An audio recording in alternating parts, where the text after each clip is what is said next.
Food গধূলি ধাৰাবাহিকখনৰ আজি নিশা আহিবলগীয়া এপিছডৰ প্ৰমো বৰ্তমান মুকলি হৈছে আৰু আজিৰ প্ৰমোত আমি দেখিবলৈ পাইছোঁ ধাৰাবাহিকখন হ'বলৈ গৈ আছে বহুত বেছি ইণ্টাৰেষ্টিং।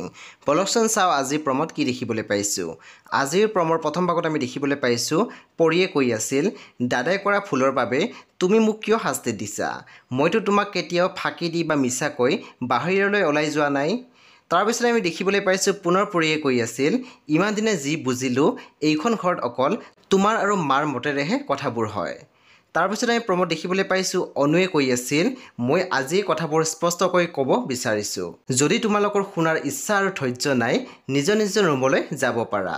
তাৰপিছত আমি প্ৰমোদ দেখিবলৈ পাইছোঁ অনুৱে মনতে ভাবি কৈ আছিল, শাসনৰ জৰীডাল মজবুত কৰি ৰাখিবলৈ মোক মাধৱৰ আৰু ৰেণুৰ সহায়ৰ প্ৰয়োজন হ'ব।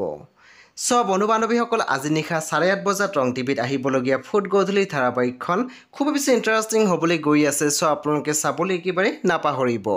পৰৱৰ্তী আপডেটৰ বাবে আপোনালোকে আমাৰ চেনেলটো ছাবস্ক্ৰাইব কৰি কাষত থকা বেল আইকনো টিপি দিবলৈ নাপাহৰিব।